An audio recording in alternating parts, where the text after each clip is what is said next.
Boa tarde. O pedido de impeachment dos ministros do Supremo Tribunal Federal Dias Toffoli e Alexandre de Moraes ainda não foi oficializado pelo senador Alessandro Vieira, mas já recebeu o apoio de 5 parlamentares. O pedido de impeachment foi anunciado na terça-feira. Para o autor, senador Alessandro Vieira, os ministros abusaram de seu poder ao instaurarem, por conta própria e sem a participação do Ministério Público, um inquérito para investigar injúrias e ameaças praticadas nas redes sociais contra o Supremo Tribunal Federal e seus ministros. Eu acredito que essa casa vai se dar o respeito e vai muito bem garantir a máxima que Rui Barbosa, acima do senhor aí, colocou com clareza. A pior ditadura que podemos ter é a da toga, porque contra ela não cabe recurso a não ser para essa casa. Essa casa não pode se diminuir, senador. A escolha do ministro Alexandre de Moraes para comandar a investigação, feita diretamente por Toffoli e sem o habitual sorteio entre os ministros, também foi questionada.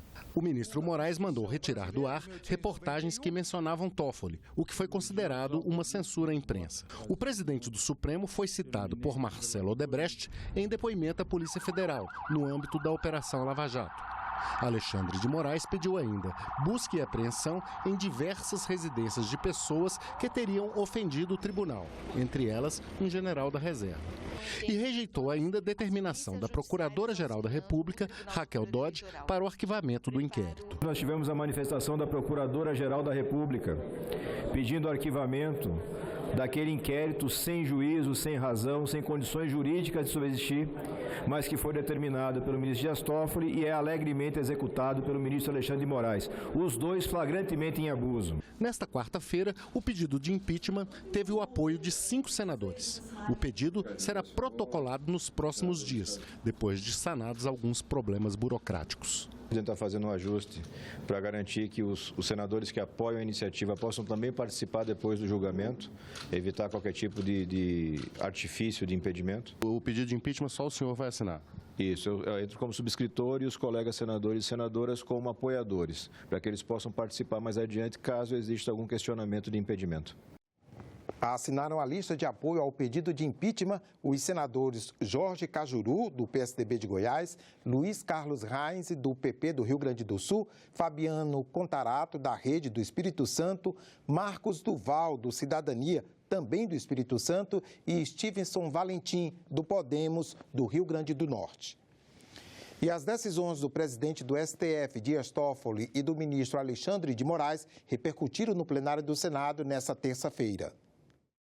Me assusta, enquanto cidadão, enquanto senador, verificar o Supremo Tribunal Federal determinar a instauração de inquérito policial por livre iniciativa, quando a própria Constituição estabelece no artigo 129.1, que compete privativamente ao Ministério Público essa titularidade. Me assusta ele distribuir de forma direcionada, sem observar o critério de distribuição eletrônica. Me assusta mais ainda quando a própria Procuradora-Geral da República se manifesta pelo arquivamento e essa decisão é ignorada. Esta casa, ela é a responsável pelo perfil de cada um daqueles ministros que estão lá. Aqui é que eles fazem as sabatinas, aqui é que eles comprovam os seus conhecimentos. E foram para lá, então nós somos responsáveis e temos instrumentos, sim, temos instrumentos constitucionais para agir. Por qualquer lado que se examine a questão do inquérito, o presidente do Supremo não tinha e não tem poder para adotar os atos processuais a que recorreu. Juiz não pode investigar, nem acusar. Juiz julga. Censura, e censura a gente sabe onde acaba. O povo perdeu a paciência, o Supremo está desmoralizado. A gente tem que manter a instituição. Eu sou contra os maus elementos do Supremo, não sou contra a instituição, que tem que ser respeitada. Assinei as duas pedidos de CPI do Lava Toga, estamos juntos nesse processo com nossos senadores, da mesma forma o pedido de impeachment do ministro Gilmar Mendes, e Vossa Excelência sabe como é difícil para a gente tomar uma posição dessa aqui nessa casa. Tomamos posição porque não temos problema nenhum com relação à retaliação, não tememos retaliação nesse sentido. Os pedidos de impedimento dos ministros do STF que aqui se encontram não podem ficar engavetados, precisam ser analisados. Absolutamente inaceitável é que em tempos atuais de solidez das instituições democráticas, membros da mais alta corte do país se utilizem de suas próprias decisões não para manter honorabilidade e a segurança do Supremo Tribunal Federal, como disse a decisão, mas para manter o verniz, ou como diz o adágio popular, por fora bela viola, por dentro pão bolorento. O Código Penal brasileiro prevê duas possibilidades para a autorização do aborto legal, nos casos de risco à saúde da mãe e gravidez por estupro. Mas a possibilidade de o Supremo Tribunal Federal permitir o aborto também para gestantes com o vírus da Zika preocupa senadores da Comissão de Assuntos Sociais. Nesta quarta-feira, foi aprovado o requerimento de consulta ao STF. Nós estamos pedindo, como comissão, que o presidente do Senado oficie ao Supremo Tribunal Federal nesse sentido e dizendo que esse assunto venha para o Congresso Nacional, para nós alargarmos a legislação ou mantermos aquela que existe. E que, se houver a necessidade do debate, do diálogo sobre ampliar, alguma coisa, que isso aconteça no Congresso Nacional e não no Poder Judiciário. O senador Telmário Mota afirmou na Comissão de Relações Exteriores ter ouvido do presidente da Venezuela, Nicolás Maduro, que a fronteira com o Brasil será reaberta. Telmário explicou aos senadores o encontro que teve com Maduro. O encontro foi na segunda-feira. O senador, que é presidente de uma subcomissão criada para analisar a crise na Venezuela, foi recebido por Maduro e ministros do governo venezuelano. A intenção da visita foi tentar negociar a reabertura da fronteira entre os dois países, que está fechada desde fevereiro. Na Comissão de Relações Exteriores, o senador Telmário explicou que a viagem seria feita por uma comissão de 3 senadores. Mas como o grupo não conseguiu autorização para viajar em um avião da FAB e a audiência já estava marcada, ele foi de avião comercial até Roraima e de lá para Caracas em avião do governo venezuelano. E nós pedimos ao presidente do Senado, o senador Davi, que solicitasse uma aeronave para a gente se deslocar até a Venezuela. Lamentavelmente, essa aeronave foi negada pelo Poder Executivo. Me causa espécie, porque eu acho que seria um gesto de respeito do Executivo com o Legislativo. O senador explicou que o fechamento da fronteira com a Venezuela tem trazido enormes prejuízos ao estado de Roraima. E sabe quanto a gente gasta com a energia da Venezuela? 264 milhões ano. Olha só, 264 milhões ano é o que a gente gasta com a Venezuela. Com a energia suspensa, nós estamos gastando 1 bilhão e 300 milhões. 1 bi a mais. Dinheiro está fazendo falta em tudo, principalmente no meu estado. Telmário, que recebeu críticas pela visita, já que o Brasil não reconhece Maduro como presidente, disse que o resultado do encontro foi positivo. Ele me disse o seguinte: eu vou abrir a fronteira. Inclusive fez um gesto, abriu ontem, até sexta-feira está aberta. Mas a partir de segunda-feira vai se montar uma mesa de trabalho entre o próprio governo do estado e a Venezuela, para eles equilibrar. Me disse mais: compro tudo que o Brasil tiver, a Roraima tiver, em alimentação. Compro tudo e pago antecipado. O plenário do Senado aprovou nesta terça-feira medida provisória para extinguir uma empresa criada em parceria com a Ucrânia para lançamento de satélites a partir da base de Alcântara. Os parlamentares também votaram o projeto de lei que dá mais autonomia aos partidos políticos. A medida provisória aprovada pelos senadores extingue a empresa binacional Alcântara Cyclone Space, criada para explorar comercialmente o lançamento de satélites, mas que nunca efetuou, de fato, nenhum lançamento. A empresa era fruto de um acordo feito entre os governos do Brasil e da Ucrânia em 2003. Estamos, neste momento, fazendo exatamente uma avaliação de um outro acordo que está para chegar nesta casa, que é o acordo Brasil-Estados Unidos, aonde onde também apresenta a possibilidade de utilização comercial do centro de lançamento de Alcântara, hoje subutilizado. Todo esse trabalho começou ainda quando eu era ministro da Defesa e a Presidência da República chegou à conclusão de que, depois de muitos esforços, aquela tentativa da parceria com a Ucrânia não veio dar os resultados esperados. Então foi tomada a decisão de encerrar, e a medida provisória, apesar de eu não ter participado da comissão, a medida provisória visa exatamente tratar, vou chamar assim, do espólio das consequências do encerramento da empresa. O centro de lançamentos de foguetes de Alcântara é o principal de todo o hemisfério sul do planeta e é estratégico para o Programa Espacial Brasileiro. Localizado na linha do Equador, tem uma proximidade maior da superfície terrestre com o espaço, o que facilita o lançamento de satélites. Desde que foi criado há 36 anos, foram lançados quase 500 veículos espaciais nacionais e estrangeiros. É extremamente importante para a gente encerrar de vez essa questão do Alcântara Cyclone Space, e eu acho que o pessoal entendeu o recado da importância de tudo isso para o Brasil e para a continuidade dos esforços ali em Alcântara. Os senadores aprovaram um projeto de lei que dá autonomia aos partidos políticos para definirem o prazo de duração dos mandatos de membros de órgãos partidários. A medida ainda prevê que as legendas que não gastaram o mínimo de 5% do fundo partidário com ações para incentivar a participação feminina na política sejam liberadas de multas. Não deveria se permitir que os partidos decidissem livremente a duração dos mandatos dos seus dirigentes. Primeiro, isso ajuda a eternizar dirigentes. Vai ter gente que vai ter propriedade perpétua dos partidos. Já acontece hoje e isso vai ser legalizado na lei. Então eu não defendo isso. A Constituição Federal garante as autonomias dos partidos para que eles possam autonomamente, pelos seus estatutos, deliberar sobre as matérias.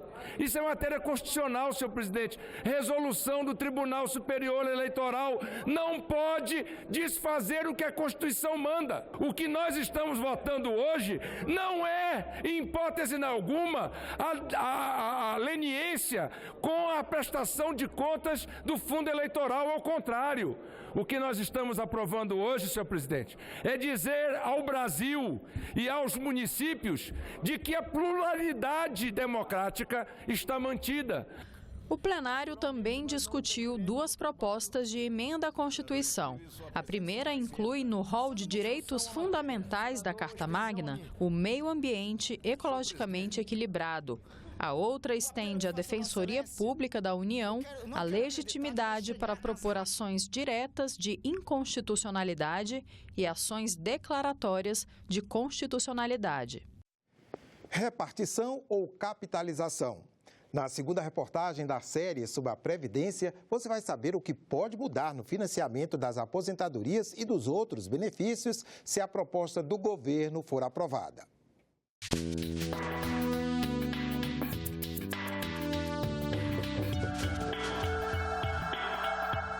Você pode até dizer, e eu com isso, mas a reforma da Previdência está aí e ela vai mexer com todo mundo. Agora vamos conhecer as mudanças propostas para o novo modelo de financiamento da Previdência. Hoje o Brasil tem quase 21 milhões de idosos, 10% da população, ou um idoso para cada 10 pessoas.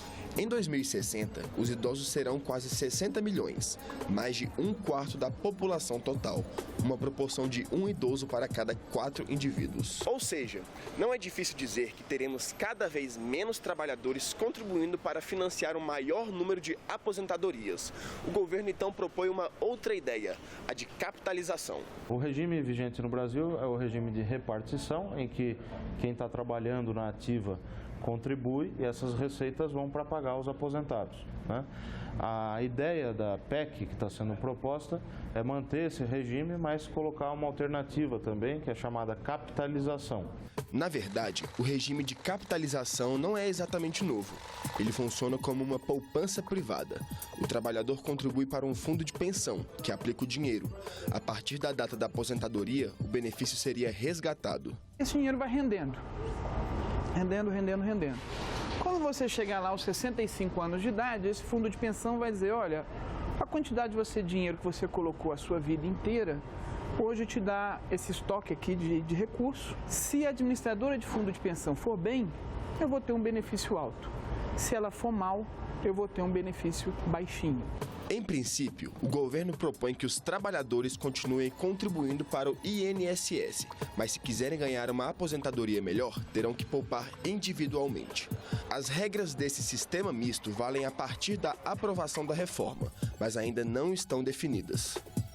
Pedro Souza é servidor público há 10 anos. Ele continua pagando a Previdência Pública, mas optou pelo fundo de pensão. Eu fiz algumas contas e cheguei a uma conclusão de que se eu poupasse pela Funpresp, eu teria uma quantidade maior de dinheiro nos meus 65 anos de idade. É bom lembrar que a Previdência Pública não é só aposentadoria.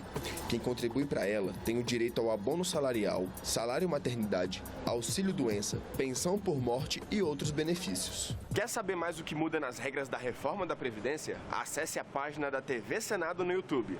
Até a próxima!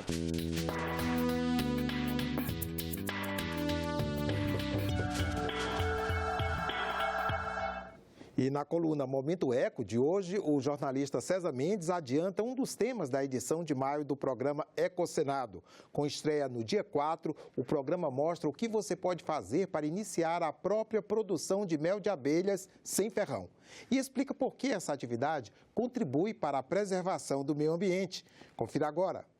Nos arredores de Brasília, nós visitamos produtores de mel de abelhas sem ferrão para mostrar para vocês a importância desses animais fantásticos polinizadores na natureza. E também como é fácil para qualquer pessoa começar a sua própria produção de mel de abelhas sem ferrão. Você pode ter aí na sua residência uma colmeia como essa aqui do lado. Uma colmeia de abelhas jataí, abelhas que não picam e que produzem um mel delicioso.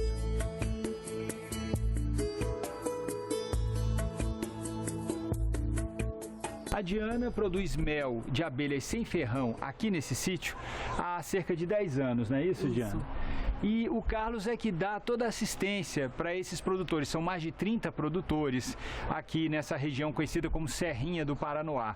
O Carlos vai nos explicar como que esse trabalho contribui para a preservação das nascentes do Paranoá, não é isso, Carlos? Isso, como é que isso acontece? As abelhas protegem as nascentes? Os produtores plantam as árvores que são necessárias para a proteção das nascentes, para produzir a água que a população na cidade precisa, e as abelhas produzem o mel de volta aqui para os produtores, para os agricultores, né? Então, essa é uma relação de companheirismo entre produtores, agricultores, a floresta que está sendo formada para a produção de água e as abelhas na produção de mel, que é a contrapartida que a gente precisa para manter esses agricultores incentivados, né? Investindo na produção na proteção da água. Essas abelhas não trazem mal nenhum, não são ofensivas, não tem ferrão, não são agressivas, então você pode trazer isso para a porta da casa como você está vendo, isso está no jardim da residência onde eles moram, né?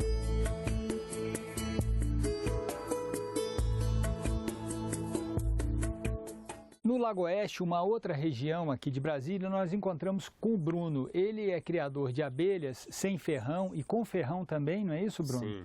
Há cerca de 4 anos. Ele vai falar um pouco para a gente das abelhas em geral, não é, Bruno? Existe uma infinidade muito grande de abelhas na natureza, não é isso? É verdade. A gente tem uma estimativa mundial de cerca de 20 mil espécies de abelhas, em geral. Aqui no Brasil são estimadas 5 mil espécies de abelhas e dessas 5.300 são abelhas sem ferrão.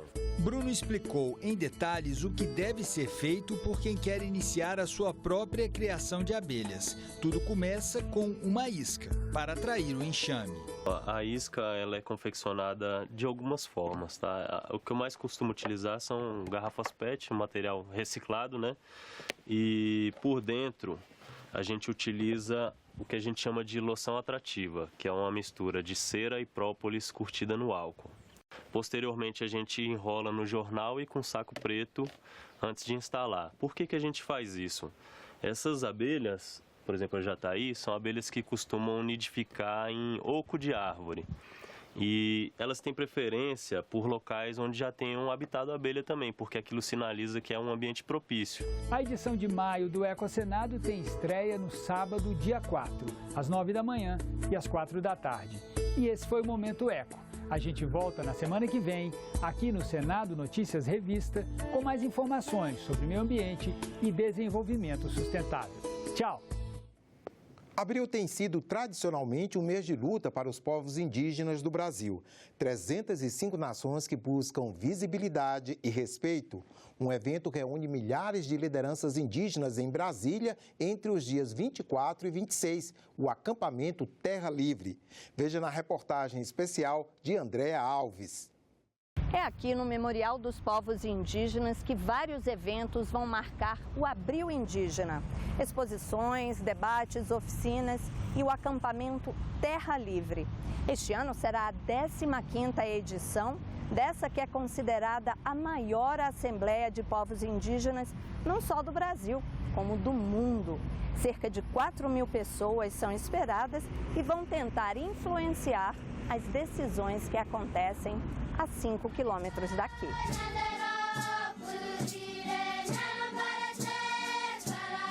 Nesta edição, o acampamento Terra Livre está focando muito a situação atual, dos direitos dos povos no contexto, por exemplo, do governo atual. Desde quando o presidente Jair Bolsonaro tomou posse, muitas medidas foram implementadas, medidas administrativas, e essas medidas não só afetaram a sociedade como um todo, mas também afetaram a vida das comunidades indígenas, como por exemplo, a transferência da demarcação de terras indígenas para o Ministério da Agricultura, a extinção da SECADI, que era uma secretaria que ficava dentro do Ministério da Educação e que tratava da educação escolar indígena. Enfim. E, por exemplo, a transferência da FUNAI, que é o órgão indigenista oficial do Estado brasileiro, que retirou do Ministério da Justiça e mandou para o Ministério que é chefiado pela ministra Damares Alves. Então, todas essas mudanças acabaram impactando em muitas discussões nas comunidades indígenas. Esse governo não tem diálogo, porque o anúncio direto é dizendo, para a questão indígena, eu não vou demarcar 1 centímetro de terra. Opa, eu errei, é 1 milímetro de terras indígenas. Quando nega o território para nós, povos indígenas, as pessoas têm perguntado, vocês não têm ficado com medo, em tempo de acentuação da violência, de flexibilização do armamento? Eu digo que nós temos medo mesmo, é de continuar vivo sem poder dizer que a gente é. E quem diz que nós não morremos quando cada vez esse direito é retirado, é arrancado, é amputado do nosso jeito de ser? Então não está nos matando exatamente pelo calibre da arma 22, 38, mas está matando exatamente pelo calibre da política por meio de um genocídio legislado. Nós não temos dúvida que a principal pauta do acampamento Terra Livre é a questão da demarcação das terras indígenas. Nós temos atualmente aproximadamente 42% dos processos de demarcação de terras indígenas ainda estão totalmente paralisados, sem nenhum tipo de providências. Então, nós temos realidades no Brasil diferentes. Na medida que você tem algumas terras que foram demarcadas na região amazônica, nós temos muitas terras no Nordeste, no Sul e no Centro-Oeste que ainda não foram demarcadas. Então nós temos ainda um déficit muito grande de processos de reconhecimento de terras indígenas no Brasil. O que você diz para esses comentários de que os indígenas já possuem 13% do território nacional e que isso deveria ser suficiente? A gente precisa rediscutir esse debate, chamar a sociedade brasileira para essa sensibilização, porque se fala desses 13%, por que não se faz uma reflexão que 1% da população que é do agronegócio, latifundiário, detém em torno de 46% do território? E aí esse latifúndio tem dito, por que esses povos indígenas são tão contra o capitalismo? E eu falo que a pergunta é o contrário, por que o capitalismo, o agronegócio é tão contra nós povos indígenas? Talvez nós não contribuímos para que o Brasil seja um país de primeiro mundo, mas precisa respeitar que do Brasil nós povos indígenas somos os primeiros. As práticas culturais, e aí numa perspectiva bem econômica mesmo, ela vai variar de povos para povos. Por exemplo, exemplo, os terenas são hábeis agricultores, eles lidam há muito tempo com a agricultura também, né? Enquanto que nós vamos ter outros povos, por exemplo, o Caduel, né, que lida muito com o manejo de gado. E nós vamos ter outros povos que não querem lidar nem com roça, nem com gado, né? São extremamente coletores, né? Eles têm um outro tipo de relação. Então, na medida em que os povos indígenas eles buscam, sim, um tipo de desenvolvimento, mas é um desenvolvimento aliado à sua prática cultural, à sua maneira de ver e entender o mundo. Eu venho de um povo que tem acontecido o suicídio indígena uma vez por mês no território, em grande maioria as nossas mulheres indígenas. O que é uma pessoa suicidar a cada um mês no território?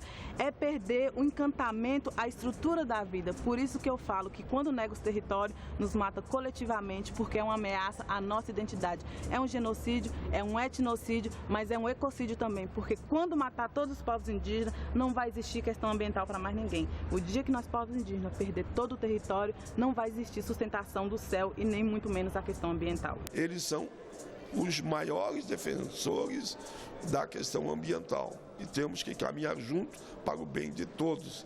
Isso não é defesa só do Brasil, é defesa do planeta.